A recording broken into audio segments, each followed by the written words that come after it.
NLM, national livestock mission. ఇది అందరూ వింటారు. కానీ ఎవ్వడికి తెలవదు. ఎలా అప్లై చేసుకోవాలి ఏంటని. ఈవెన్ నాకు గూడా తెలవదు. కానీ నేను చాట్‌జీపీటీని యూజ్ చేశా ఎలా అప్లై చేసుకోవాలని. అదే కరెక్ట్ ప్రాసెస్ అని మాత్రం నేను చెప్పను. కానీ అది అట్‌లీస్ట్ 70% కరెక్ట్. అండ్ యూట్యూబ్ గానీ, వీటిలలో గానీ అన్నిట్లో చూసా. కానీ ఎలా వీడియో ఫార్మ్‌లు ఎలా ఉన్నాయి, ఇలా ఉన్నాయి, ఎలా ఉన్నాయి అని చూపించారు గానీ, దాని గురించి కంప్లీట్ వీడియో ఎవ్వడు చేయలేదు. 70% ప్రాసెస్ మాత్రం నేను డిస్క్రిప్షన్‌లో పేస్ట్ చేస్తా. ఎలా అప్లై చేయాలి, వెబ్‌సైట్ ఏంటి, ఏంటని.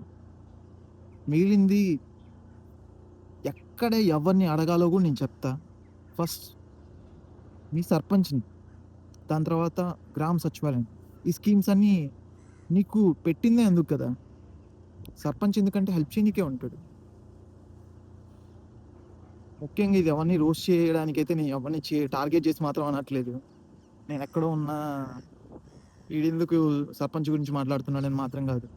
నేను ఎవరిని టార్గెట్ చేసి అనట్లేదు. కానీ ఇది చేసేది మాత్రం నేను రైతుల కోసం మాత్రమే.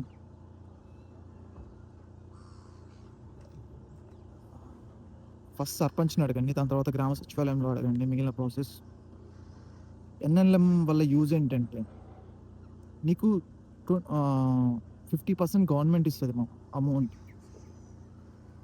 ఎవ్వడైనా బిజినెస్ చేయాలనుకున్నా, లేకపోతే ఫార్మ్ పెట్టుకోవాలనుకున్నా చాలామంది ఉంటారు. ఇది హెల్ప్ అవుతదని మాత్రం వీడియో చేస్తున్నా. నేను ఎవరిని టార్గెట్ చేసి అనట్లే, ఎవరిని అది చెయ్యి, ఇది చెయ్యి అని చెప్పట్లా. నీకు తెలిసింది చెప్పేమో అంతే. And that's it. అండ్ ఇంకొకటి, ఈ వీడియో డిస్క్రిప్షన్ ఖచ్చితంగా చూడండి. అండ్ షేర్ చేయండి.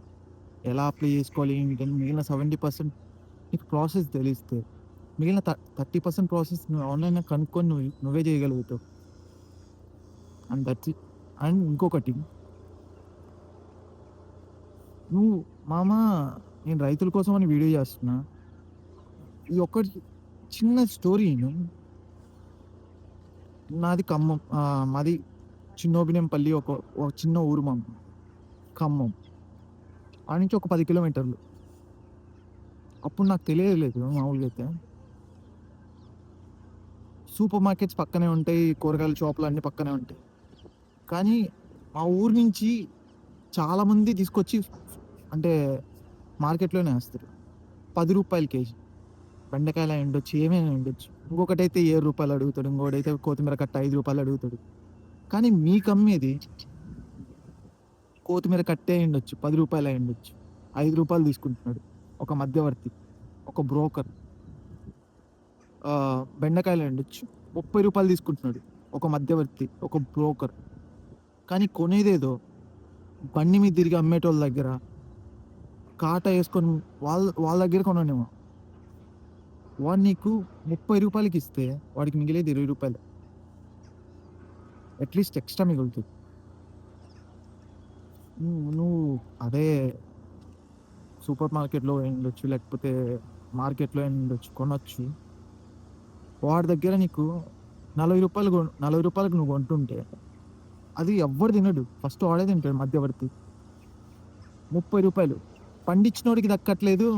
నీకు అట్‌లీస్ట్ నీకు మంచి ప్రైస్‌లో దొరకట్లేదు.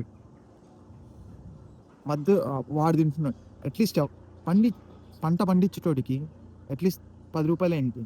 ఊరికే కూర్చొని అమ్ముకునేటోడికి రూ. 30 ఏంటి? ఈ థింకింగ్ అందరికి ఉండొచ్చు. కానీ ఎవ్వడు ఫాలో అవ్వడు. ఎందుకంటే ఫాలో అవుతే మనం చీప్ అయిపోతాం. మనం సూపర్ మార్కెట్ నుంచి కొనాలి. ఎందుకంటే ప్యాకింగ్ మంచిగా ఇస్తుంది. ప్యాకింగ్ బట్టే ఏదైనా డిసైడ్ చేస్తారు ఇక్కడ. ఇక్కడనే కాదు ఎక్కడైనా. రైతు దగ్గర చిన్న బ్లాక్ కవర్‌లో అమ్ముతాడు. అక్కడేమో నీకు ఓకే. పేపర్ బ్యాగ్స్ అయ్యుండొచ్చు. కొంచెం క్వాలిటీగా వాడు లోగో ఏసి అమ్మవచ్చు. ఏదైనా ప్రొడక్ట్ అదే వాస్తవంగా అయితే. ఇంకా ఈడు మధ్యవర్తోడు ఇంకా కెమికల్స్ యుటిలైజ్ చేస్తాడు. ఇంకా యూజ్ ఎక్కువ చేస్తాడు. ఎందుకంటే అవి బాగుండాలి కదా! ఫ్రెష్‌గా కనపడాలి కదా! అందుకు. మీరు అట్‌లీస్ట్ నేనేదో కొనమని ఫోర్స్‌బుల్‌గా చెప్పట్లేదు. రిక్వెస్టింగ్‌గానే చెప్తున్నా. అట్‌లీస్ట్ కొనేదేదో బండి మీద తిరిగి అమ్ముకునే వాళ్ళ మీద. ఆటోలో కూడా నేను చెప్పను మామ. ఎందుకంటే ఒక రైతు అసలు అమ్ముకోవడానికి ట్రై చేయడు. ఈ మధ్య నేను చూసా చాలా మందిని అమ్ముకోవడానికి ట్రై చేస్తుండ్రు. బండి మీద తిరిగి అమ్ముకునే వాళ్ళని బండి మీద తిరిగి అమ్ముకోవడానికి మా ఊర్లో చాలా మంది ఇప్పుడు అమ్ముతున్నారు. కొనేదేదో వాళ్ళ దగ్గర కొనండి. వాడికి ఒక ₹2 ఆదాయం, మీకు ఒక ₹4 తక్కువ. అందరూ హ్యాపీగా ఉండొచ్చు. అట్లీస్ట్ మిడిల్లో ఉన్నవాడిని తీసేయండి. And thank you so much for watching my videos. నాకు తెలిసిన వాళ్ళు ఈ వీడియో ఎవ్వరు షేర్ చేయడు అండ్ సబ్స్క్రైబ్ కూడా చేసుకోడు. వాళ్ళకి కూడా థ్యాంక్ యూ సో మచ్. అలా హేట్ చేస్తుంటేనే మనిషి బాగుంటుంది నాకు కూడా. కానీ తెలియనోళ్ళు నన్ను నమ్ముకొని నన్ను నమ్ముకొని కాదు, నన్ను నమ్మి అట్లీస్ట్ ఒక 1000 మెంబర్స్ సబ్స్క్రైబ్ చేసుకున్నారు చూసినావు. అందరూ బయటోళ్ళే. నాకు తెలిసిన వాళ్ళు నన్ను సపోర్ట్ చేసింది ఒక 50 మెంబర్స్ అయి ఉండొచ్చు. మిగిలిన వాళ్ళు 1000+. Thank you so much for subscribing me.